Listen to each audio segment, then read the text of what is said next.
All right, so today I'm going to be talking about the Secret DJ event. I think it went pretty well, although I do think some of it was a little easy. At least I didn't have a lot of trouble with it.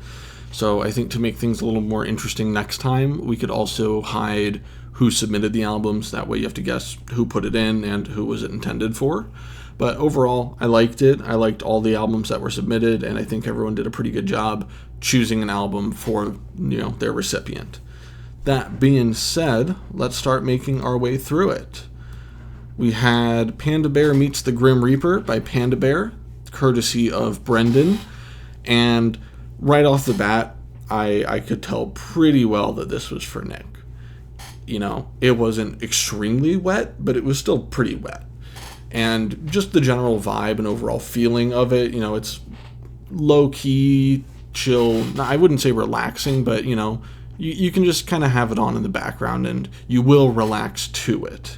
I thought this was right up Nick's alley. I ended up liking it a lot too. I like some Animal Collective. I've never been able to get super into them. And I learned that Panda Bear is a side project of one of the members of Animal Collective, and I could definitely hear the influence there. But I enjoyed this well enough. I'm going to give it an 8 out of 10, and I think that Nick can speak for himself, but at least in my opinion, I think Brendan picked a pretty good album for Nick. Next up, I chose We Had Good Times Together, Don't Forget That by Sewer Slut. I picked this one out for Chai. An unfortunate thing that I had to deal with was a lot of the electronic music that I listened to, I discovered with the help of Chai. And because of that, I felt it would be really obvious for me to recommend one of those. So I went on Rate Your Music. I went through different genres that I think were adjacent to drum and bass, which I know Chai loves. And I landed on this one. It's technically called atmospheric drum and bass, but I just really, really liked this album. And I ended up finding a lot of albums I liked by doing Secret DJ and looking into it. And I just like the atmosphere. It's... all the song titles are depressing, but I don't feel like the actual tone or emotion of the songs really carries that over. I think it's a fun listen, dynamic and interesting, and I'd say the energy in it very rarely was overwhelming. I also had a little bit of bias picking this because Evan also showed me Sewer Slut a little while ago, and I thought, well, if I pick this, maybe Evan will think that this one's for him. But yeah, I really liked this one. I'm going to check out more of her work, and I gave it a 8.5 out of 10.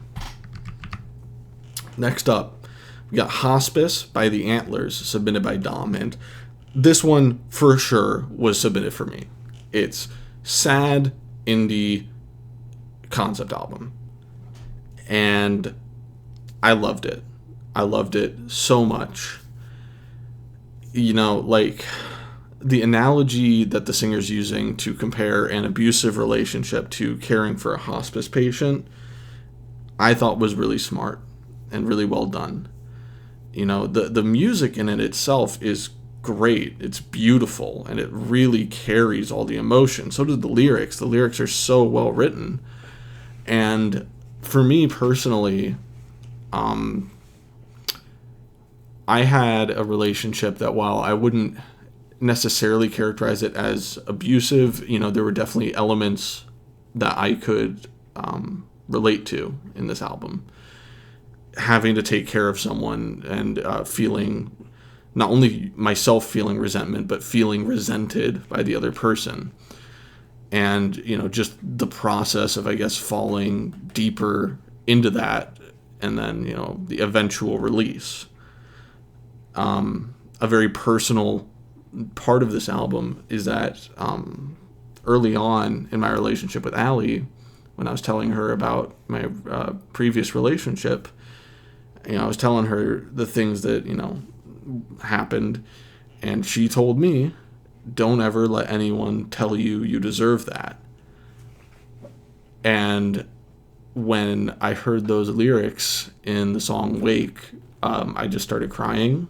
It's making this the fourth album to ever make me cry, and turning my triangle of sadness into a square of sadness.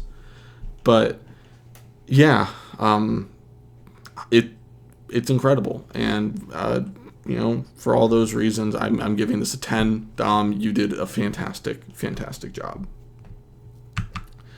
Next, we got Past His Prologue by Tico, I don't know, one of the two, submitted by Nick. This one is for Evan.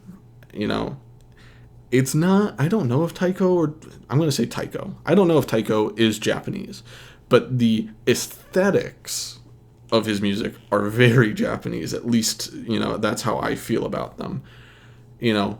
Relaxing, subtle, with like a lot of plucked sounds in it. Just iconic lo-fi from Taiko. I've listened to, I think the album's Dive, and I really liked Dive. So just really, you can't go wrong with it. I think it was a good choice for Evan, and I gave it an 8 out of 10. Next up, we got Loudboxer by Speedy J, submitted by Chai. This one, I was pretty sure was for Brendan. And, at this point, I'd already kind of narrowed down the possibilities in my head. And I was like, well, this is either going to be Brendan or Dom. And I feel like this is closer to something Brendan would like.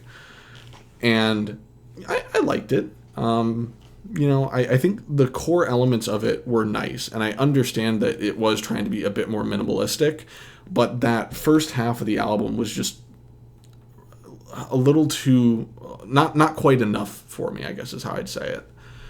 I just wish there was a little more energy or something changing, because it felt like on the border of ambient, where there was just too much going on for it to really be ambient, but also not enough for it to exactly be techno. Now, that said, in the back half of the album, I really enjoyed that. Those last few songs, I don't remember the exact names of the songs, but there was like a 4-song run that I really loved and I really enjoyed.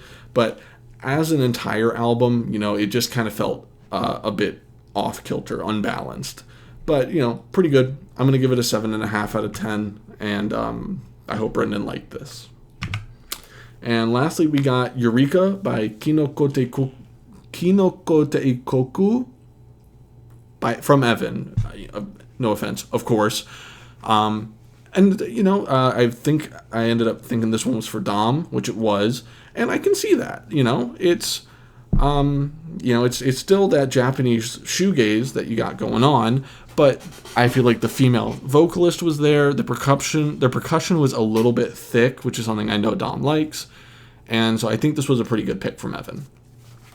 I also liked it. It was a nice one. Nothing really memorable, but it did feel a bit, I don't know how to say this, a bit more ominous or a bit darker than some of the other Japanese shoegaze I've heard. And I appreciated that. I thought it was interesting. It was well done. Just, didn't stick with me too hard. So for that, I'm giving it a 7 out of 10. But yeah, that wraps up the Secret DJ reviews. I'll see yous.